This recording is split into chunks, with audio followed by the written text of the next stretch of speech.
Hi everyone, मैं हूँ Mansi Joshi, para badminton world champion.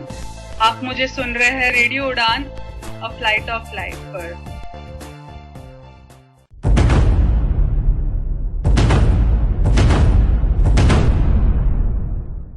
बदलता तो बदल देगा समाज की सोच को। बदलता तो जहां हम पहुंचाएंगे आपकी आवाज सरकार तक। बदलता दो जो देता है आपको जानकारी अपनी कम्युनिटी में होने वाले तमाम इंसिडेंट्स। सुनते रहिए बदलता दो डिस्कशन रेडियो उड़ान पर हर रविवार रात को 9 से 10 और सोमवार 4 से 5 सिर्फ और सिर्फ रेडियो उड़ान पर।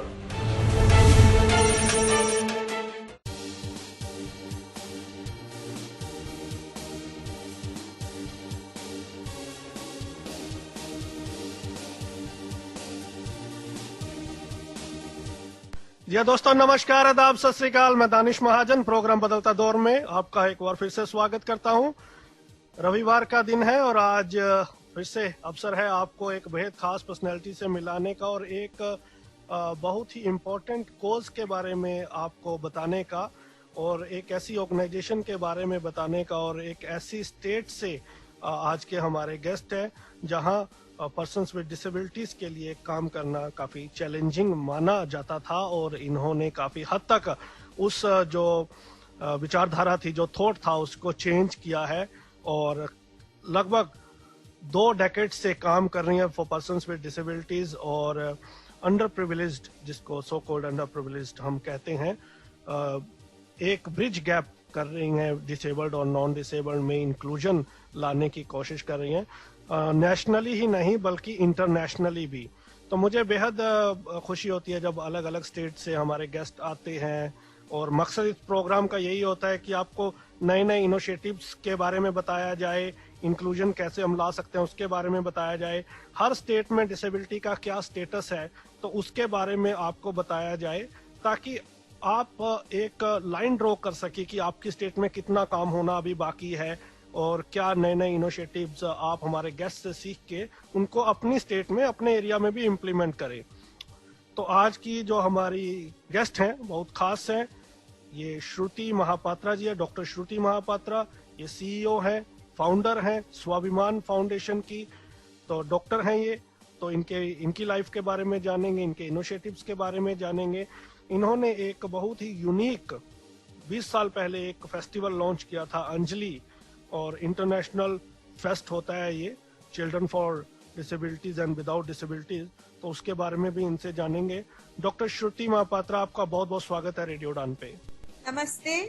रेडियो उड़ान के सारे ऑर्गेनाइजर्स एवं सारे जो रेडियो लवर्स इसको सुन रहे हैं, सबको उड़ीसा से नमस्कार। मैम, आपकी जो लाइफ जर्नी है वो बहुत ही इंस्पायरिंग है। When I was studying about yourself, आप उड़ीसा से आती हैं, फीमेल हैं। 20 साल पहले परिस्थितियां बहुत डिफरेंट थी। आपने ऑर्गेनाइजेशन को एस्टेब्लिश किया नेशनली और इंटरनेशनली, और साथ ही साथ अपनी स्टडी को भी कंटिन्यू किया। तो आप पर्सन्स विद डिसेबिलिटीज हैं, तो आप सबसे पहले तो हमें अपने बारे में बताएं। 1987 साल था, अप्रैल 14 जब मेरा एक्सीडेंट हो गया। उस वक्त मैंने अपना पोस्ट ग्रेजुएशन जूलॉजी में कर दिया था और एमफिल कर रही थी। साथ ही साथ मैंने इंडियन सिविल सर्विसेज का एग्जाम देकर उसको क्लियर कर दिया था।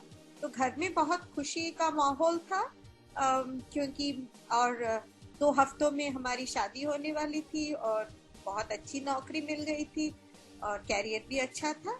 अचानक एक्सीडेंट हो गया, लेकिन एक्सीडेंट के बाद ये पता चला, जब बहुत सारे हॉस्पिटल्स में मेरे पेरेंट्स मुझे ले गए, उड़ीसा से बाहर वेलोर ले गए, यूएसए भी ले गए, लेकिन जब डायग्नोसिस हो गया कि मैं क्वाड्रुप्लेजिक हूँ, C6 C7 लेवल और कभी नहीं चल पाऊंगी, मुझे व्हीलचेयर पर रहना होगा, तब कुछ समय लगा था इसको एक्सेप्ट और एडजस्ट करने में।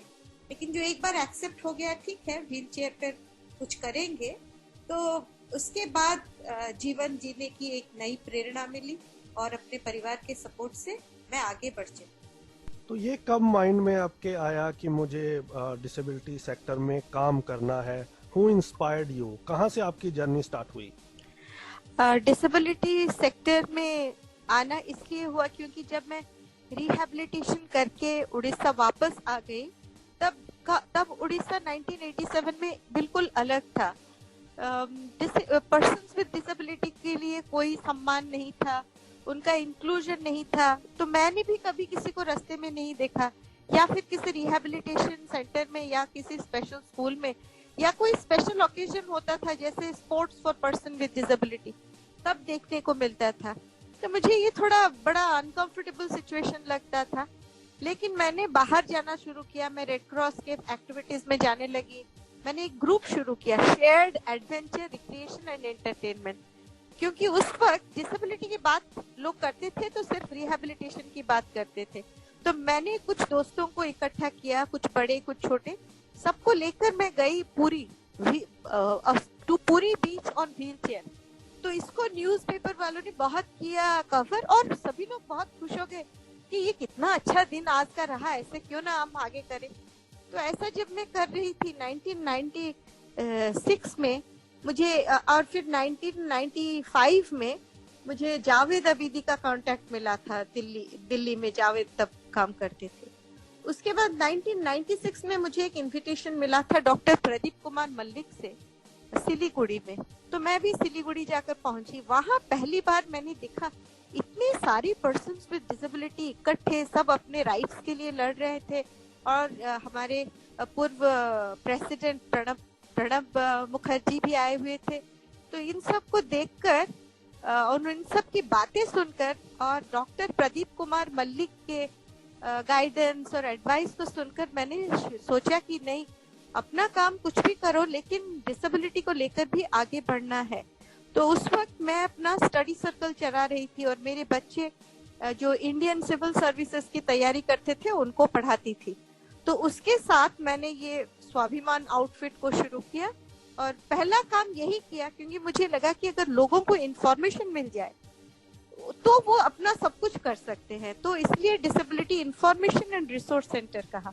और ये 99 का जो सुपर साइक्लोन था, उस साइक्लोन में जो persons with disability severely affected हुए थे उनके काम को करते हुए इसका मेरा डिसेबिलिटी में जर्नी डायरेक्टली शुरू हो गया। मेरा इनिशिएशन डिसेबिलिटी सेक्टर में डॉक्टर प्रदीप कुमार मल्लिक और विक्रम दत्त के साथ हुआ था। इन दोनों ने मुझे बहुत कुछ बताया था। और उसके बाद जावेद आबिदी, अनुराधा, मोहित और मैं, हम तीनों ने बहुत सारे काम किए थे, बहुत जगह गए थे। तो इस तरह से डिसेबिलिटी में मेरा इंट्रोडक्शन हुआ था। राइट। इससे पहले कि मैं स्वाभिमान के बारे में आपसे जानना चाहूँ, एक अभी आपने इंटरव्यू के दौरान बोला था कि आपकी शादी होने वाली थी बिफोर दैट एक्सीडेंट। तो आई वांटेड टू नो कि क्या फिर वो शादी हुई? ना, वो शादी नहीं हुई क्योंकि मैंने बताया था आपको उस वक्त का उड़ीसा 20 साल पहले वाला उड़ीसा बिल्कुल ही अलग था। उड़ीसा क्यों, भारत ही बिल्कुल अलग था। जब पर्सन्स विद डिसेबिलिटीज को हम लोग ह्यूमन बींग्स की तरह नहीं ट्रीट करते थे, बहुत सारे लोग उनको छुपा के रखते थे घर में, उनके बारे में नहीं बताते थे, हम पब्लिकली उनको अपने फंक्शंस वगैरह में इन्वॉल्व नहीं करते थे। तो फिर शादी और बेसिक एजुकेशन लोगों के पास नहीं था तब, और ट्रांसपोर्टेशन, एक्सेसिबिलिटी, ये तो सब नई नई बातें हैं।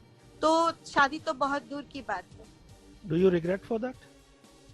No, I have no regrets because ये एक ऐसे समय में हुआ जब कंफ्यूजन बहुत था। मुझे बहुत सारे कंफ्यूजन थे क्योंकि मेरी ये समझ में नहीं आ रहा था कि भारत की सबसे बड़ी नौकरी Indian civil services, IAS, IPS, IFS, इन लोगों को लोगों की बुद्धि की जरूरत है या फिर पैरों की, लेग्स की। मेरा तो एक्सीडेंट में दिमाग खराब नहीं हुआ था, फिर मुझे नौकरी करने क्यों नहीं दिया गया? इसलिए ये बहुत बड़ा कंफ्यूजन था और इसको लेकर मैं बहुत परेशान थी। और उस वक्त शादी का टूटना, मेरी फैमिली पर इसका बहुत इम्पैक्ट पड़ा। मेरे पापा, मम्मी, सभी भाई बहन बहुत परेशान हो गए। लेकिन उस वक्त मेरा इस चीज से ज्यादा मुझे क्यों नहीं एक्सेप्ट कर रहे हैं लोग, उस पर ध्यान था। क्योंकि घर में जो भी आते थे बाहर के लोग, या फिर मेरे टांगों को हिलाने की कोशिश, या मैं क्यों नहीं चल रही हूँ, इसी को लेकर सभी लोग डिस्कशन करते थे। तो समझ में नहीं आ रहा था। अच्छी स्टूडेंट थी, गोल्ड मेडलिस्ट, टॉपर थी, graduation, post graduation, 3 times national debating champion थी, बास्केटबॉल प्लेयर थी। तो बुद्धि तो वही था, हार्ट भी वैसा ही था, वेरी वार्म, लविंग। तो फिर अचानक लोग मुझे क्यों नहीं एक्सेप्ट कर रहे हैं अपने जैसा। तो इसको लेकर बहुत सालों तक मेरा कंफ्यूजन रहा।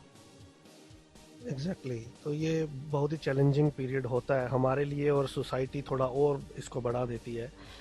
तो मैम, आईएएस आपने जिक्र किया कि आपने वो क्लियर किया था और उसमें आपके साथ फिर डिस्क्रिमिनेशन हुआ। जब आप अवेदी साहब के टच में आई या और बड़े लीडर्स के टच में आई, तो उस टाइम पे सोचा नहीं कि लीगल फाइट की जाए उस टाइम पे? 1995 में हमारे पास लॉ नहीं था, हम लोग लॉ के लिए लड़ाई कर रहे थे। हमारा पहला लॉ 1996 में पास हुआ है, और 1990 उस वक्त जब मैं हॉस्पिटल में थी, 1988, 89, 90, 91, उस वक्त मेरे पापा ने बहुत सारी चिट्ठियां लिखी थी और कुछ एग्जाम्पल्स भी दिए थे कि कैसे लोगों को पोस्टिंग किया जा रहा है, कैसे ऑल्टरनेटिव पोस्टिंग्स मिलते हैं, डेस्क जॉब मिलते हैं।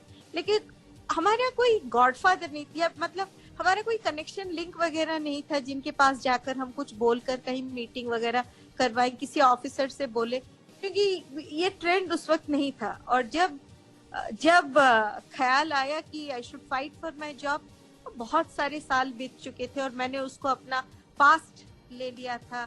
क्योंकि पापा ने मुझसे पूछा था कि क्या करोगे आगे, तो मैंने लिखना शुरू किया था, सोचना शुरू किया था क्या करूंगी।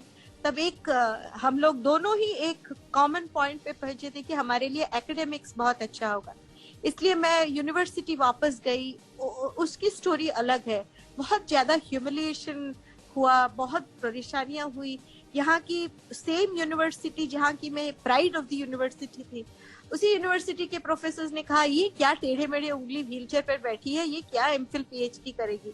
लेकिन जब कहते हैं ना सारे दरवाजे बंद होते हैं तो एक खिड़की कहीं खुल जाती है। तो मेरी जो प्रोफेसर जिनके अंडर मैंने पीएचडी किया, वो अमेरिका में बहुत साल रह के आई।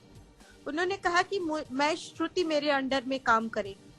तो वो उनसे जो प्रोत्साहन मिला, और मेरा लेबोरेटरी फर्स्ट फ्लोर में था, मुझे गोदी में उठाकर लड़का मेरे साथ जाता था, विराट, वो ले जाता था। तो जब मैं गाड़ी से उतरती थी, एक बड़ा सा क्राउड 60-70 लोगों का जमा हो जाता था देखने के लिए कि ये चीज है क्या, कौन इसको उठा रहा है, व्हीलचेयर पे कैसे बैठा रहा है, कपड़े कैसे ठीक हो रहे हैं। तो मुझे शर्मिंदगी होती थी, गुस्सा भी आता था पापा पर कि क्यों मुझे जबरदस्ती कर रहे हैं पीएचडी करने के लिए। लेकिन जो एक चीज मैंने अपने जीवन में सीखा है, पहला स्टेप हमको लेना है। हम एक स्टेप लेंगे तो सोसाइटी 5 स्टेप लेकर हमारे पास आएगी।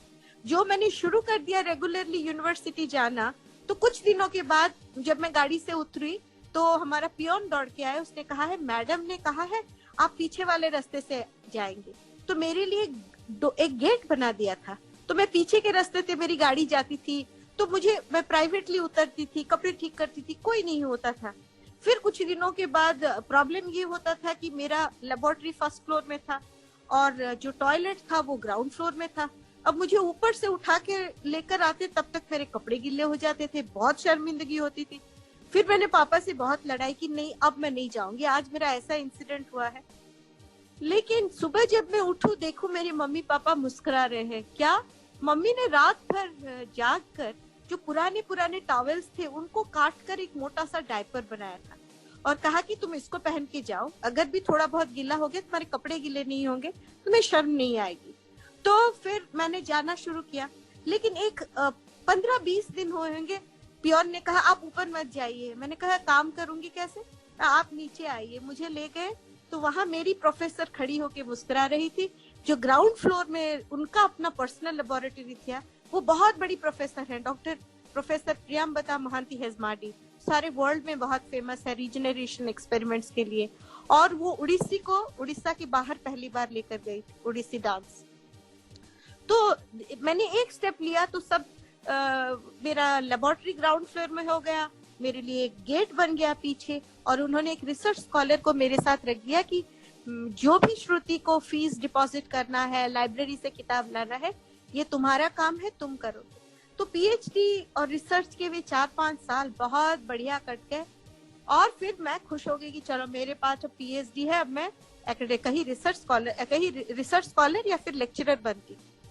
लेकिन तब बड़ा सदमा तब पहुंचा था, क्योंकि 3-4 इंटरव्यू मैंने दिए और हर इंटरव्यू में अगर 2 पोजीशन था मैं तीसरे में थी, अगर कहीं एक जगह पर 4 थे तो मैं 5वें पर थी, एक जगह 7 रिसर्च पोजीशन थे मैं 8वें में थी।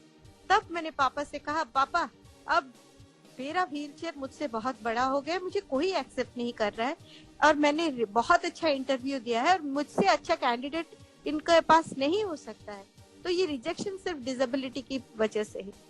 तो फिर पापा ने कहा नहीं मैं सुसाइड कर लूंगी। पापा ने कहा सुसाइड की बात छोड़ो, मम्मी ने भी कहा ये सुसाइड की बात हम लोग बाद में सोचेंगे, अभी तुम सोचो क्या कर सकती है।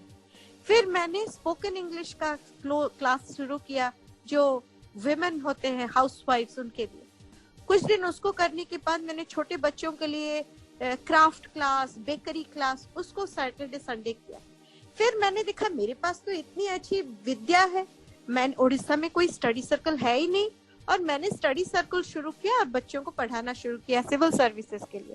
और बहुत गर्व की बात है, आज मेरे 300 बच्चे अच्छे पोजीशन में ऑल ओवर इंडिया और उड़ीसा है।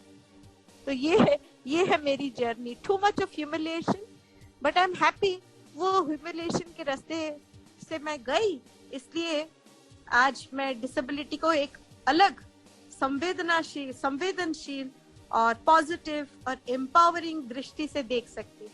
मैम, इतनी इंस्पायरिंग जर्नी आपकी, you made me speechless for a while and you are giving me goosebumps as I'm listening your story, and today I can proudly say कि ये listeners के लिए भी बहुत सारे लोगों को मोटिवेशन मिलेगी, कहाँ से आपकी जर्नी कैसे कैसे आगे बढ़ी और कैसे कैसे आपने चैलेंजेस को ओवरकम किया। हालांकि हर डिसेबल्ड की एक अपनी स्टोरी है, सबकी अपनी स्टोरी है, सबके अंदर बहुत क्षमता है, बिल्कुल सब बस उनको कोई बस सही रास्ते पर थोड़ा सा स्टोरी में एक जो बहुत पॉजिटिव चीज है, the way your parents handled it, और जो उस टाइम पे उन्होंने जिस तरीके से हैंडल किया, ये आपकी जो स्टोरी है वो बाकी लोगों की स्टोरी से थोड़ी सी हटके है। तो मैम आगे बढ़ते हैं और हमें आप बताएं थोड़ा सा स्वाभिमान के बारे में और थोड़ा सा आपके अंजलि फेस्टिवल के, थोड़ा नहीं बिल्कुल, मैं चाहूंगा कि आप विस्तार पूर्वक हमें आपके जो इनिशिएटिव्स हैं जो स्वाभिमान के थ्रू आपने लिए, और कैसे आपने जो अंजलि फेस्ट शुरू किया, इंटरनेशनल फेस्ट, और जो इस बार भी होने वाला है उसके बारे में बताते हुए कैसे लोग आपके साथ जुड़ सकते हैं। तो ये मेरे जो 2-3 क्वेश्चंस हैं, इनको आप रिस्पॉन्ड करें। जी, मैंने जो स्टडी सर्कल करके इनकम करना शुरू किया और अपने स्टूडेंट्स के साथ जब मैं इंटरेक्शन करने लगी, तो उस वक्त मुझे मेरा डिसेबिलिटी नहीं दिखाई दिया। तब मैंने डिसेबिलिटी, तब तक मैं सिर्फ वॉलंटियरिंग करती थी, लेकिन DPI disabled peoples international India chapter के बनने के बाद, और उसमें मैं फर्स्ट DPI इंडिया की विमेन कन्वेनर थी, तब मेरा जो जर्नी शुरू हो गया। मैं बहुत जगह गई, वर्ल्ड सर गई हूँ, बड़े बड़े कॉन्फ्रेंस अटेंड किए, लोगों से मिली। तब मैंने 2-3 महिलाओं ने मुझे बहुत इम्पैक्ट किया। एक थी हमारी थेरेसा डेजेनर, उनकी दोनों हाथ नहीं थे। तो मैं एक मीटिंग के कॉन्फ्रेंस हॉल में एक रास्ते से जा रही थी, अचानक मैंने देखा एक औरत नीचे बैठी है और अपने दोनों छोटे से 3 महीने का शायद बच्चा होगा, उसको अपने दोनों पैरों से उसने उठाया और उसको ब्रेस्ट फीडिंग करने लगी। अपने शर्ट के बटन इसने अपने पैर से खोले। तो मैं तो ऐसा कुछ सोच भी नहीं सकती थी इंडिया में, तो मैं वहीं खड़ी रह गई बहुत देर तक।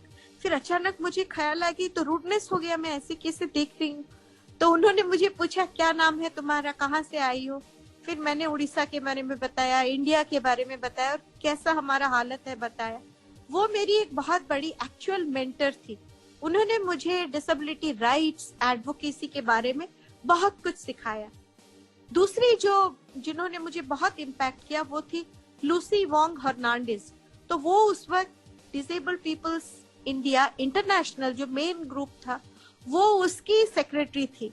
तो उन्होंने मुझे हमेशा कहा, श्रुति देखो हम डिसेबल्ड हो गए तो क्या है। मुझे बहुत अच्छा लगता है जब तुम अपने व्हीलचेयर पे बैठ के आती हो, matching cushion cover, matching leg cover, matching तुम्हारा लेग रेस्ट। तो मैंने कहा कि ये सब मेरी मम्मी बना देती है और हमेशा बोलती है, एकदम स्टाइलिश करके मुझे बेचती है और बोलती है कि तुम्हारा यूरो बैग भी, तुम तो क्वाड्रिप्लेजिक हो, तुम तो कैथेटर यूज करती होगी। मैंने कहा हाँ यूज करती हूँ, लेकिन कभी तो मैंने उसको नहीं देखा है। मैंने कहा नहीं, क्योंकि मेरी मम्मी ने मेरे कपड़ों में एक बढ़िया सा बैग बना दिया है, वो बैग में वो अंदर रहता है मेरे ड्रेस के साथ, सामने दिखाई देना जरूरी नहीं है।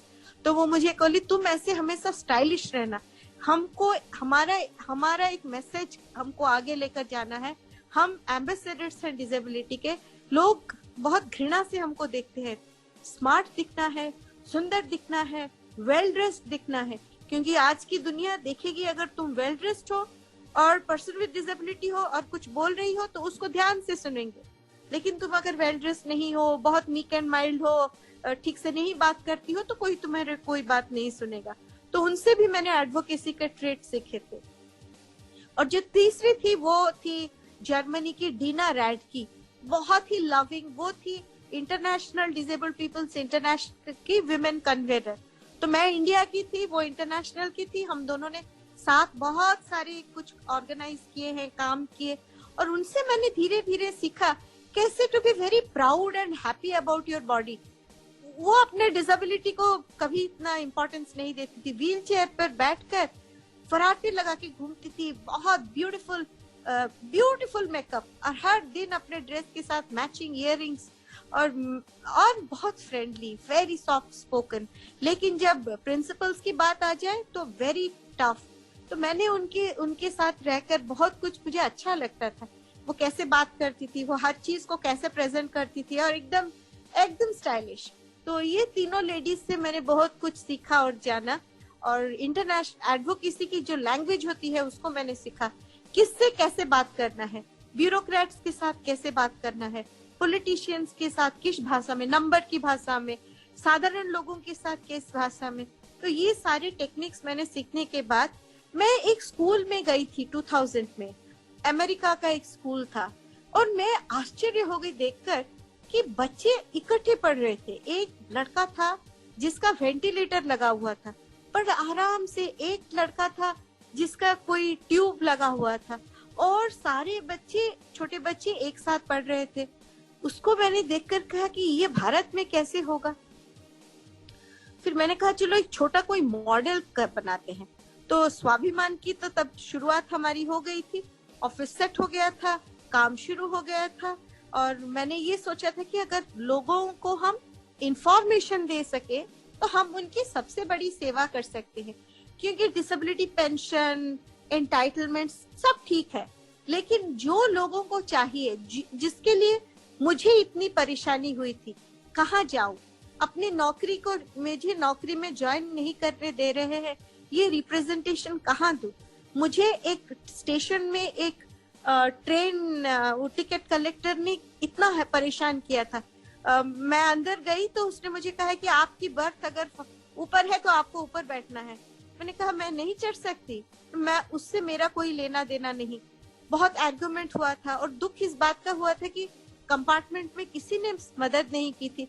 फिर मैंने कहा ठीक है, और मैं और मेरी माँ रात भर हम लोग, वो जो टॉयलेट होता है ना, टॉयलेट के सामने जो कॉरिडोर है, वहां बैठ के आए थे। लोग इतने इंसेंसिटिव थे उस वक्त। तो फिर मैंने कहा ये कैसे किसी को पता चले कि डिसेबिलिटी सर्टिफिकेट बनने से लोगों को क्या फायदा होगा, कहाँ पढ़े, कहाँ से किताबें ले, कहाँ अपने गृहांश को लेकर जाए, अपना असेसमेंट कैसे करवाए। इन बेसिक चीज की कोई उस वक्त नहीं थी लोगों को पहचान। और मैं चिट्ठियां बहुत लिखती थी, जो मैंने सीखा था थेरेसा डिजेनर से। मैं हर दिन एक चिट्ठी लिखती थी, एक स्टैंडर्ड रिप्लाई मुझे आता था, आप अपने डिपार्टमेंट को लिखिए। और हमारा डिपार्टमेंट उस वक्त था विमेन एंड चाइल्ड डेवलपमेंट के अंतर्गत, हमारा इंडिपेंडेंट डिपार्टमेंट नहीं था।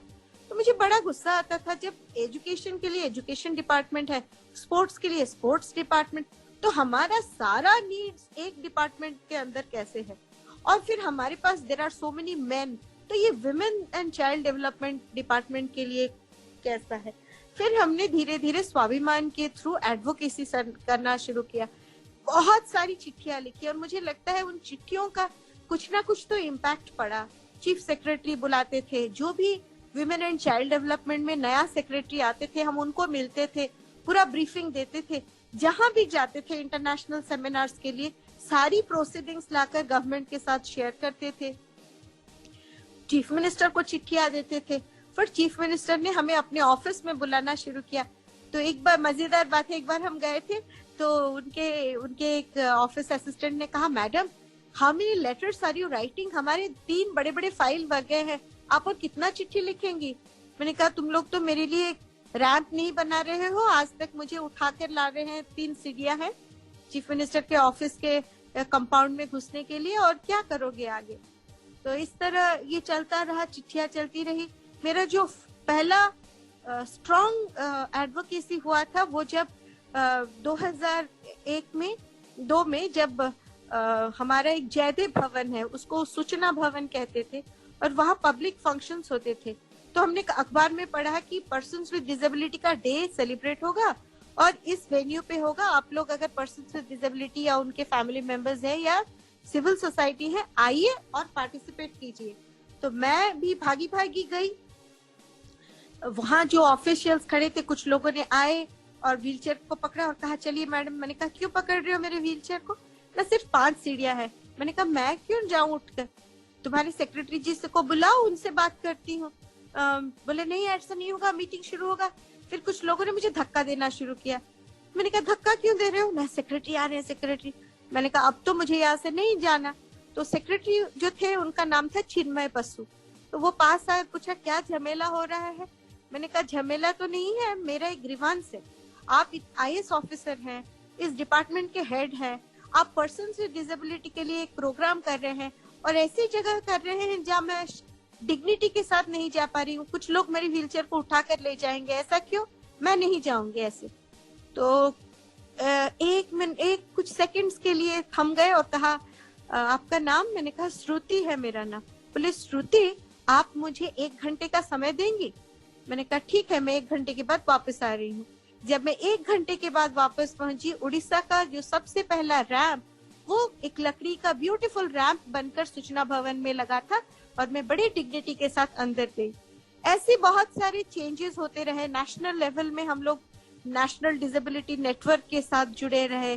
सेंसस कैंपेन कहिए, एक्सेसिबल इलेक्शंस कहिए, न्यू RPWD एक्ट, इन सब में उड़ीसा ने बहुत बढ़ चढ़ कर काम किया। क्योंकि जब national disability network national level में जावेद ने किया उसको, तब मैंने उड़ीसा में आकर उड़ीसा स्टेट डिसेबिलिटी नेटवर्क बनाया।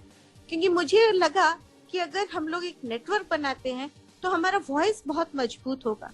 तो उस वक्त तो इतने सारे पर्सन्स विद डिसेबिलिटी के साथ पहचान नहीं थी। तो कुछ NGOs ऐसे थे जो दूसरी फील्ड में काम करते थे, उनके साथ बहुत एडवोकेसी किया कि आप लोग डिसेबिलिटी को भी अपने अंडर लीजिए, क्योंकि ये आपके एजुकेशन के काम से, चिल्ड्रन के काम से कुछ अलग नहीं है। डिसेबल्ड पर्सन्स हैं, डिसेबल्ड चिल्ड्रन है, आप इन सबको अपने काम के अंतर्गत कीजिए।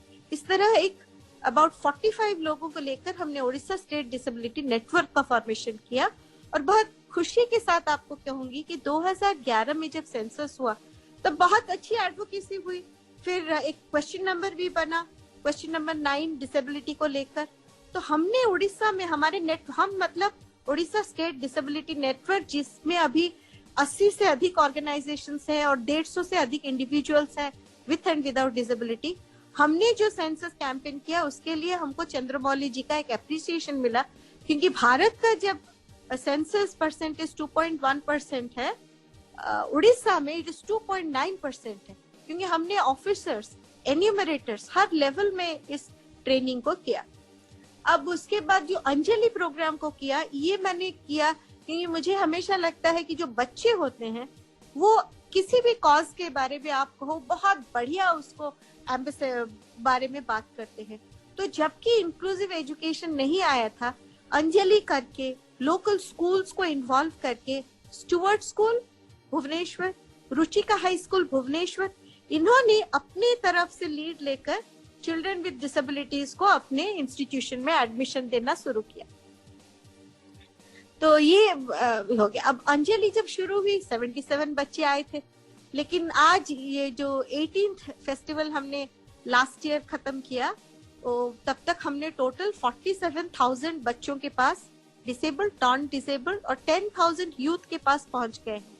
और ये पूरा जो फेस्टिवल है, इसमें जो काम करते हैं लोग, वो कॉलेज के स्टूडेंट्स होते हैं। तो हमने एक और शुरुआत की, उसका नाम है संधान। संधान हमारा यूथ विंग है, जिसमें हम कॉलेज के स्टूडेंट्स को सेंसिटाइज करते हैं to be ambassadors of disability, और वो अपने कॉलेज में बहुत सारे काम करते हैं। तो ये जो यूथ हैं, ये लोग पूरा अंजलि फेस्टिवल अकेले संभालते हैं। हमारा कोई पेड स्टाफ नहीं रहता है।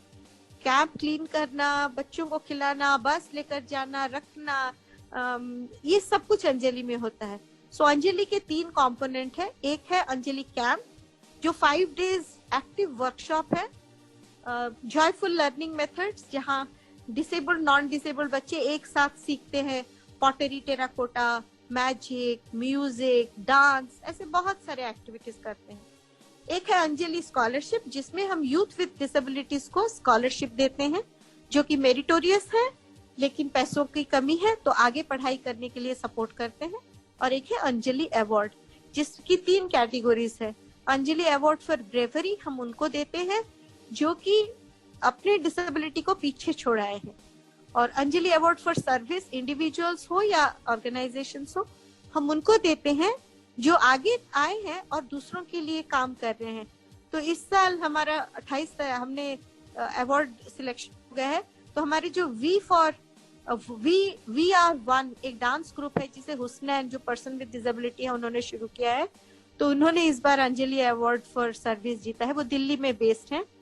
और एक होता है अंजलि अवार्ड फॉर कमिटमेंट, जो सरकारी ऑफिसर इस फील्ड में बहुत अच्छा काम करते हैं, हम उनको ये अवार्ड देते हैं। क्योंकि इस बार ये फेस्टिवल डिजिटल होगी, यानी वर्चुअल होगी, तो यूजुअली हमारा 5 दिन का होता है, 14 से 18 नवंबर, लेकिन इस बार 14 से 22 नवंबर को होगा।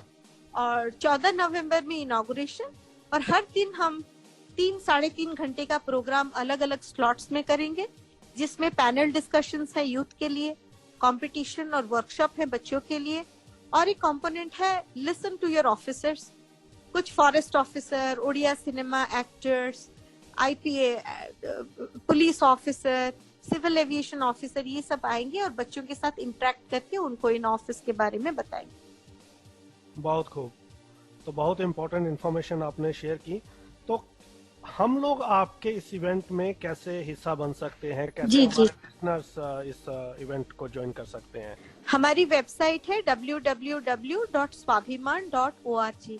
तो इसमें आप अंजलि का पेज देख सकते हैं। और 1 तारीख को अंजलि की वेबसाइट www.childrenfestival.org लॉन्च होने वाला है। हमारा एक ईमेल आईडी है, उसका वो है contact@swabhiman.org, और एक फोन नंबर है 9238106667। तो इन नंबर पे या इस ईमेल पे आप एक ईमेल डाल सकते हैं कि मैं अंजलि का हिस्सा बनना चाहती हूँ या चाहता हूँ, और फिर हमारे जो कोऑर्डिनेटर है रजिस्ट्रेशन के या दूसरे कोऑर्डिनेटर्स, वो आपको फटाफट शामिल कर लेंगे, आपका रजिस्ट्रेशन करवा देंगे। आप किस कंपटीशन में, किस प्रोग्राम में जाएंगे, वो आपको डिटेल समझा देंगे। तो मैम, मैं चाहूंगा एक बार आप स्पेल भी कर दें जो आपने वेबसाइट बताई है और ईमेल आईडी बताई है, ताकि कन्वीनियंट रहे सबके लिए। सो हमारा वेबसाइट है www.swabhiman SWABHIMAN.org। इस पे आप अंजलि और स्वाभिमान के बारे में देख सकते हैं। 1 तारीख को जो हमारी लॉन्च होगी अंजलि वेबसाइट, वो है www.childrenfestival CHILDRENFESTIVAL.org, और जो ईमेल है वो है contact@swabhiman.org। और एक भी ईमेल है जिसे आप डायरेक्टली मुझे लिख सकते हैं, SRUTI श्रुति swabhiman.org और एक टेलीफोन नंबर भी है 9238106667। ग्रेट। आपने इस इंटरव्यू के दौरान हमें बताया कि आपके लगभग 300 स्टूडेंट्स जो आईएएस बने हैं, जो सिविल सर्वेंट बने हैं, तो उनका क्या इम्पैक्ट रहा? क्योंकि डिसेबिलिटी में ब्यूरोक्रेसी का एक अहम रोल होता है और आपके ज़्यादातर जो सिविल सर्वेंट्स बने थे वो नॉन डिसेबल्ड थे, तो एक बहुत ही इम्पोर्टेंट रोल आपने वैसे भी अदा किया है। तो उन लोगों से कभी इंटरेक्शन होती है और उनकी जो परसेप्शन थी फॉर डिसेबिलिटी चेंज हुई है? जी, बहुत अच्छी इंटरेक्शन होती है और कुछ तो हमेशा कांटेक्ट में रहते हैं। वो सिर्फ आईएएस में नहीं है, आईएएस में है, आईपीएस में है, इंडियन फॉरेस्ट सर्विस में है, उड़ीसा एडमिनिस्ट्रेटिव सर्विस। तो एक जो मैंने देखा है चेंज वो ये कि मेरी एक स्टूडेंट है जो इंडियन फॉरेस्ट सर्विस में है, तो उनका जो पहला कार्डर था केरल था। तो केरल में जब इनको पेरियार में इनकी ड्यूटी हुई तो इन्होंने पहला ये काम किया कि पेरियार की जेट्टी को इन्होंने एक्सेसिबल किया और इनका नाम है पद्मा मोहांती। और एक स्टूडेंट है जो अभी रेलवेज में है, इनका नाम है सागरिक पटनायक। तो इनके पिताजी उस वक्त चीफ कंजर्वेटर ऑफ फॉरेस्ट थे। तो इन्होंने पहला जो काम किया कि नंदन कानन, जो यहाँ उड़ीसा का सबसे फेमस है जू नंदन कानन, तो नंदन कानन में उन्होंने एक एक्सेसिबल टॉयलेट बनवाया और वहाँ एक व्हील चेयर रखवाया, जबकि हमारे पास उस वक्त इतने स्ट्रॉन्ग लॉज वगैरह भी नहीं थे। इसको छोड़कर मेरे कितने सारे स्टूडेंट है, कोई एक है रॉयटर्स में, तो इतना बढ़िया वो लिखते हैं इंक्लूसिव आर्टिकल्स। और बहुत एक है मेरी स्टूडेंट अन्वेषा, वो भी न्यूज रिपोर्ट। बहुत सारे मेरे volunteers Indian institute of mass communication से आए हैं, इतने सेंसिटिव हैं, बहुत अच्छे अच्छे आर्टिकल लिखते हैं डिसेबिलिटी को लेकर। तो कहीं ना कहीं मुझे लगता है कि इंडिया में अगर कुछ इंक्लूजन हो रहा है तो मेरे स्टूडेंट्स के भी थोड़ा बहुत कंट्रीब्यूशन जरूर है। ये बहुत इम्पोर्टेंट चीज है जो आप बता रही हैं। मैम, अब मैं थोड़ा सा चाहता हूँ कि आप हमें उड़ीसा से भी रूबरू करवाएं। दो सवाल मेरे हैं बेसिकली। उस 20 साल पहले तो ऑब्वियसली जो आपने बताया सिचुएशन बहुत डिफरेंट थी। 20 सालों में उड़ीसा में क्या बदला है और आज की डेट में उड़ीसा में डिसेबिलिटी सेक्टर या फिर फॉर पर्सन्स विद डिसेबिलिटीज क्या चैलेंजेस आज भी मौजूद हैं जिसके लिए आप फाइट कर रही हैं और क्या चीजों में इम्प्रूवमेंट हुई है? हाँ, 1995 में जो हमारी पर्सन्स विद डिसेबिलिटीज एक्ट आई थी और 1996 में ये the law of the land बन गया, उसमें था office of the state disability commissioner. तो हम लोग तो बहुत एजुटेशन वगैरह करते थे, कुछ नहीं हो रहा था। 2010 में मैंने एक किया United voices for disability equity, और इसके अंतर्गत हमने उड़ीसा स्टेट डिसेबिलिटी नेटवर्क को छोड़कर बहुत सारे नेटवर्क के लोगों को बुलाया और हमने एक मार्च किया। हम चीफ मिनिस्टर से मिले और ऑपोजिशन लीडर से मिले। तो 2010 में पहली बार उड़ीसा में office of the state commissioner for disability बन गया। तो उसके बाद से उड़ीसा काफी अभी प्रोएक्टिव हो गया है। हमारे एक कलेक्टर थे मयूरभंज में, उनका नाम है कार्तिकेयन पांडियन। तो उन्होंने एक विंडो ऑफ होप नामक प्रोग्राम बनाया था, उसके लिए उनको नेशनल अवार्ड मिला। तो ये विंडो ऑफ होप स्वाभिमान ने इसकी शुरुआत की थी राउरकेला में, कि एक ही विंडो पे सारे लोग आए और अपना सब कुछ ले जाए, डिसेबिलिटी सर्टिफिकेट से लेकर एंटाइटलमेंट से लेकर पेंशन के डिटेल्स, असिस्टिव डिवाइसेस। तो तब कार्तिकेयन पांडियन जी वहां पर थे, असिस्टेंट डेप्यूटी कलेक्टर या एडीएम थे, सॉरी असिस्टेंट डिस्ट्रिक्ट मजिस्ट्रेट।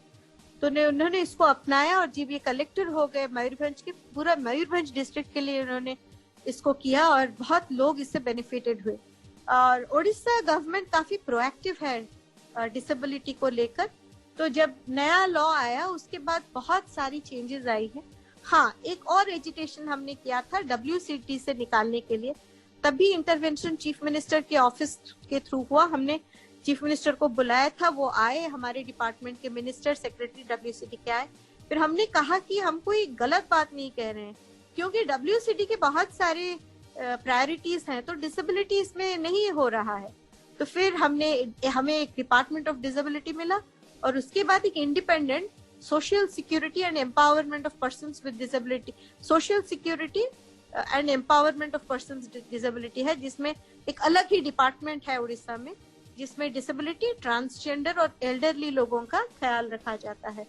और सर्व शिक्षा अभियान में या फिर अभी समग्र शिक्षा अभियान में भी उड़ीसा के जो डिपार्टमेंट है, department of school and mass education, बहुत अच्छा काम कर रहे हैं और कोशिश कर रहे हैं कि ज्यादा से ज्यादा बच्चों को जो जो चाहिए किताबें इन ऑल्टरनेट मेथड वो मिल जाए। और नए लॉ के अनुसार जो नोटिफिकेशन होना चाहिए फॉर स्पेशल जज इन ऑल द 30 डिस्ट्रिक्ट्स, तो वो भी हो गया है और रूल्स भी बन गए हैं हमारे लॉ को लेकर।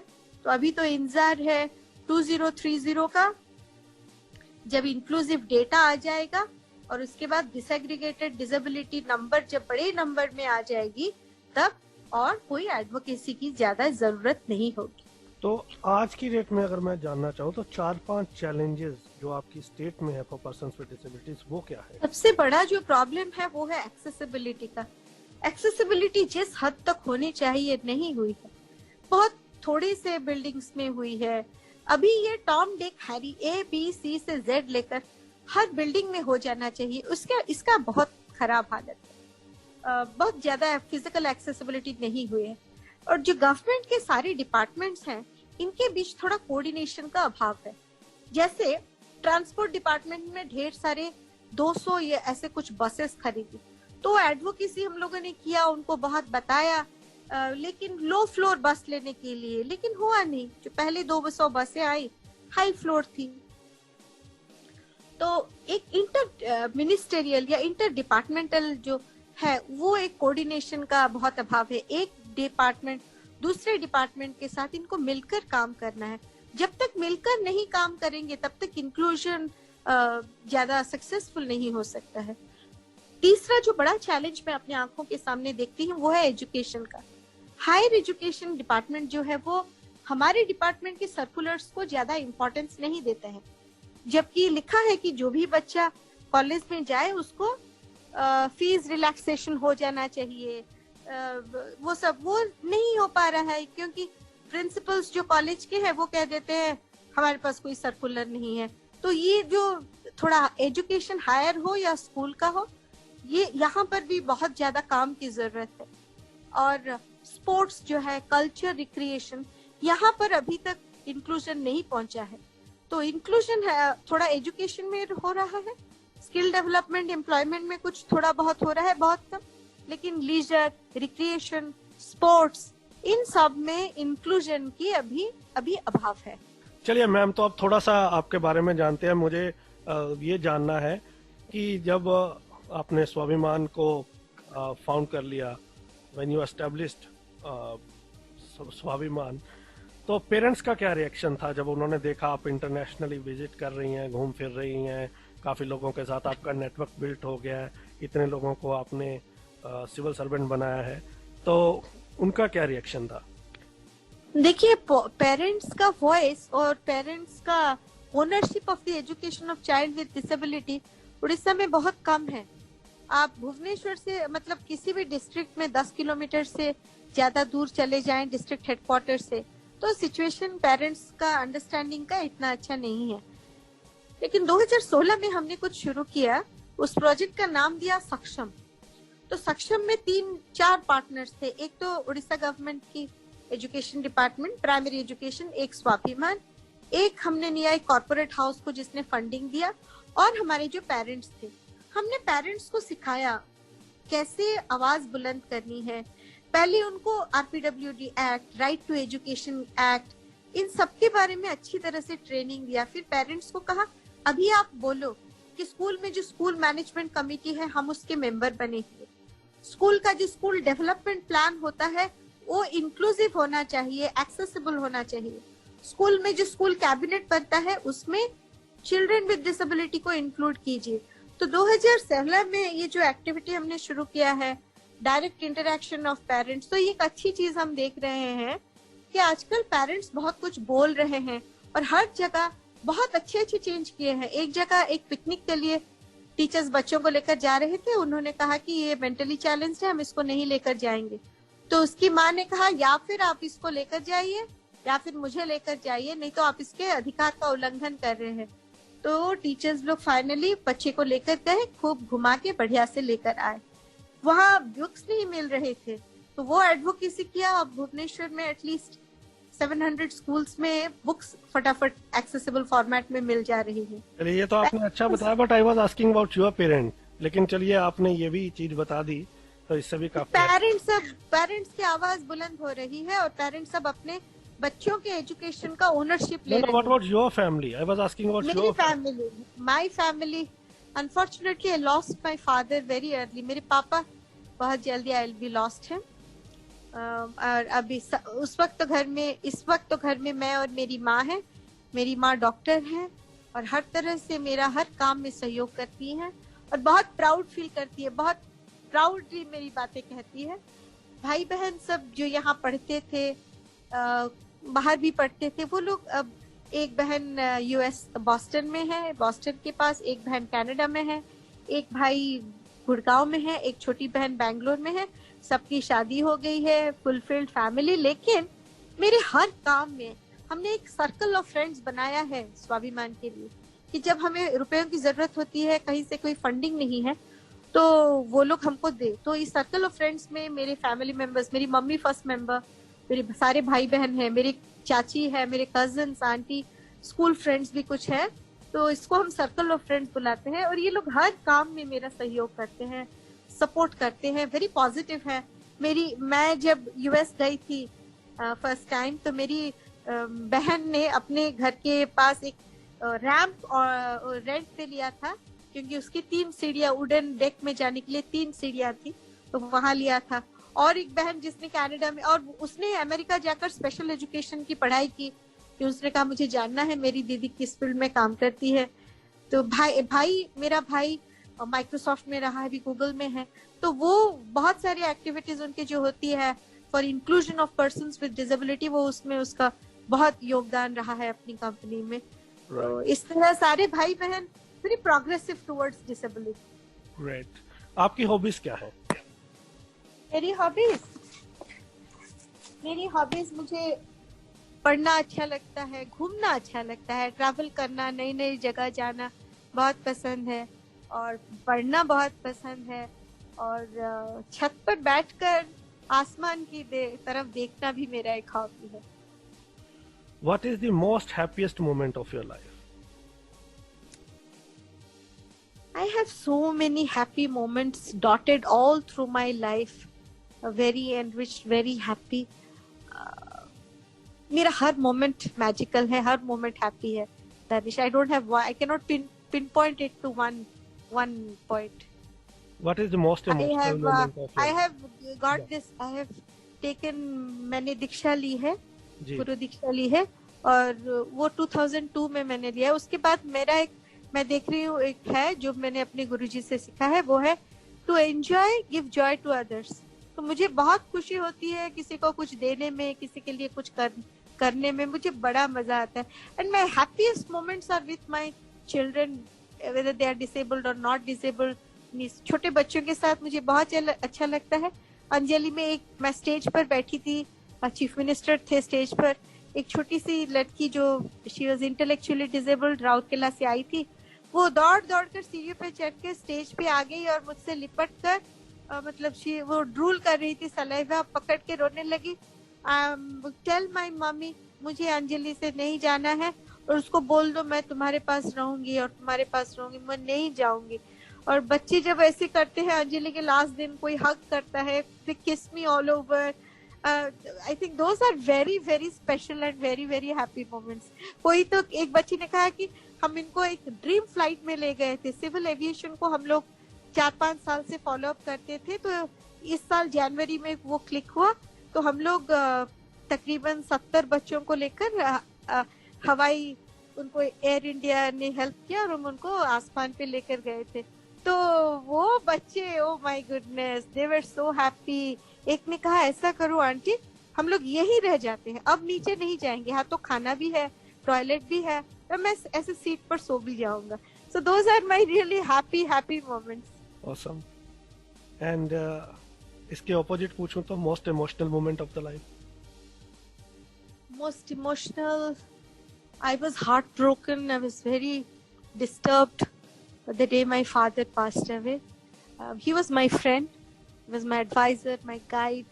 So ever since my accident, हर दिन हम लोग अपने we used to sit in our terrace, दोनों बैठकर आकाश को देखते थे, आसमान की तरफ बहुत सारी बात करते थे. Because my mother was a very busy doctor, but my father always had time, and बहुत टाइम मैंने उनके साथ स्पेंड किया था. हर लाइफ में डिसीजन लेना वो इंडिपेंडेंट हमको कर दिए थे. क्लास 5 के समर वेकेशन में वो मुझे पोस्ट ऑफिस ले गए थे और मुझे बताया था स्पीड पोस्ट, रजिस्ट्री पोस्ट, ये सब कैसे होता है. तो बहुत इंडिपेंडेंट कर दिया था. तो उनका the day I lost him was one of the darkest. I would say darkest because he is there. I believe he is there. His principles are there in me. I always see him and he guides me. But physical loss जो उन पापा का हुआ वो बहुत बहुत दुख लगता है. कुछ और साल रह जाते बस. Who is your favorite politician?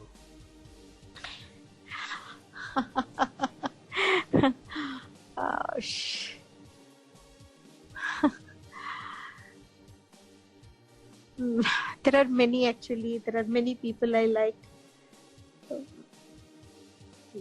There are. But See, one. every personality is Don't get associated. politically corrected, huh? No, I'm not doing that. Atal Bihari Vajpayee was one of my favorite. I loved Pramod Mahajan also, and our from Odisha, our cabinet minister. I like Dharmendra Pradhan. We have worked very closely with him. Another person who is also now a cabinet minister, but when he was nothing, when he was nobody, he has really shown us. He's a very righteous person, Pratap Sarangi. So these are people I really like. Which is your favorite book? Which is my favorite book?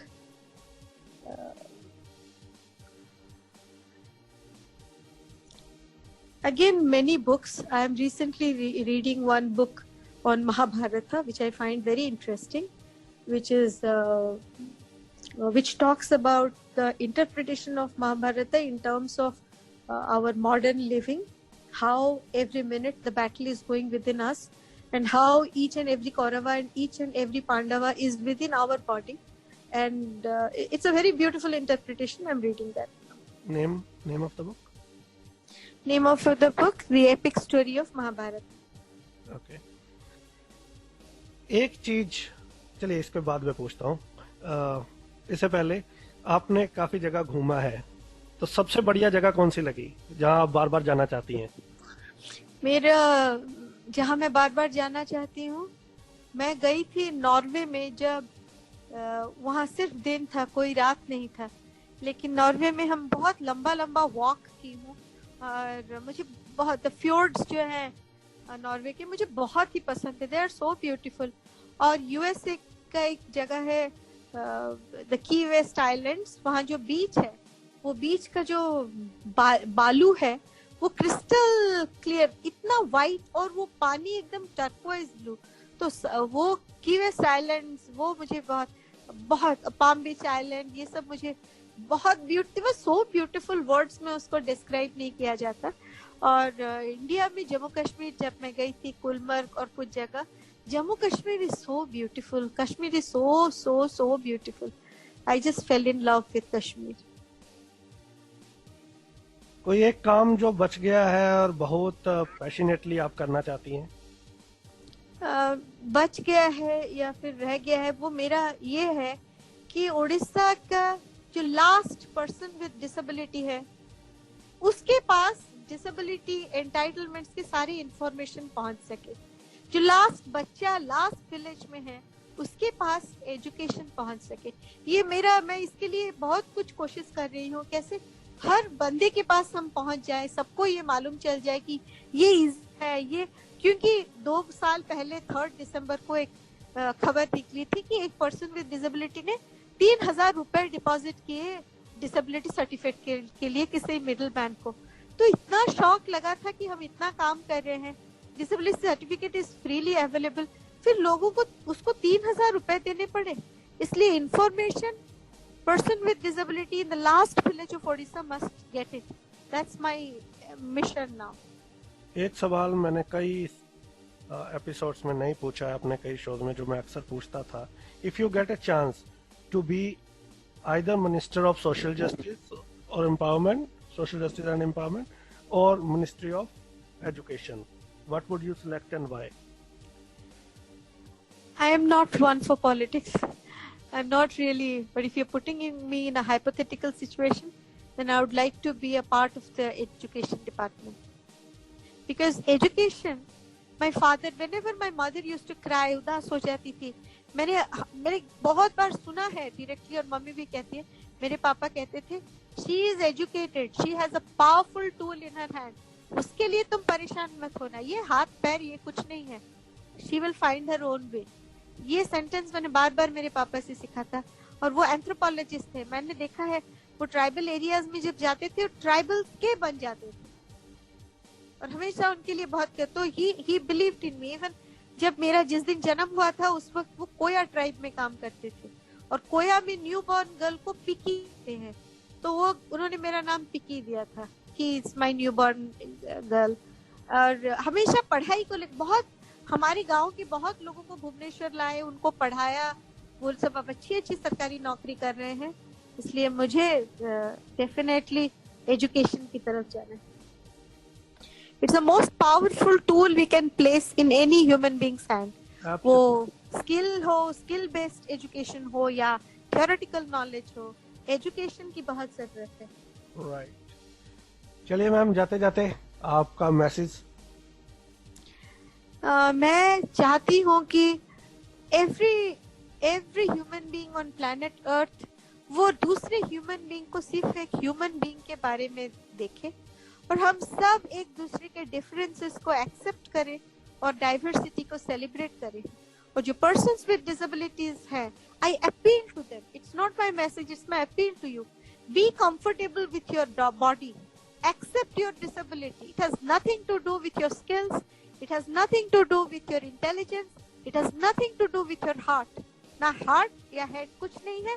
आप confident हमेशा feel कीजिए, खुद पर विश्वास कीजिए और बड़े सपने देखिए. Only big dreams will help you reach the sky. Thank you. Thank you so much, ma'am. I appreciate you joined us, shared your story, and it was a great experience talking to you. Learned so many things. Hopefully we will get in touch. और आप अपनी insights हमारे listeners के साथ share करती रहेंगी. Thank you so much. Thank you so much for inviting me. Thank you, Danish. I hope you enjoyed. I did enjoy. I really enjoyed it. Thank you, ma'am. तो radio उड़ान पर आज हमारे साथ थे डॉक्टर श्रुति महापात्रा, जिन्होंने अपनी लाइफ जर्नी हमारे साथ शेयर की, कई इनिशिएटिव्स के बारे में बताया और आप भी इनसे काफी कुछ सीख सकते हैं और साथ ही साथ अंजलि का पार्ट बन सकते हैं. You have an opportunity this time. Virtual हो रहा है तो आपको कोई एक्सेसिबिलिटी इशू नहीं है, कोई कुछ नहीं है, तो be part of Anjali fest. And thank you so much for listening. Do share this episode with the maximum you can, so we can bring a change in our society. Thank you so much.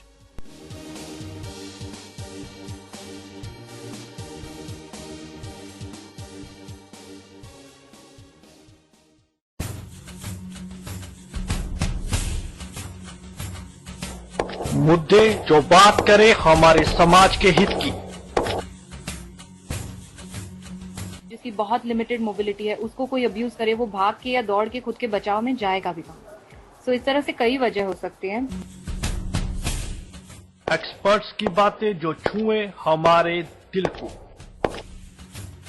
ये निश्चित है कि मानसिक स्तर पर दृष्टिबाधित लोग बहुत सशक्त होते हैं और इतनी सरलता से हार नहीं मानते.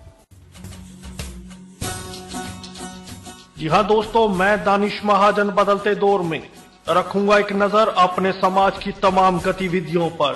तो सुनना मत भूले बदलता दौर, मेरे साथ हर रविवार 9 से 10 और पुनः प्रसारण सोमवार 4 से 5, सिर्फ और सिर्फ रेडियो उड़ान पर.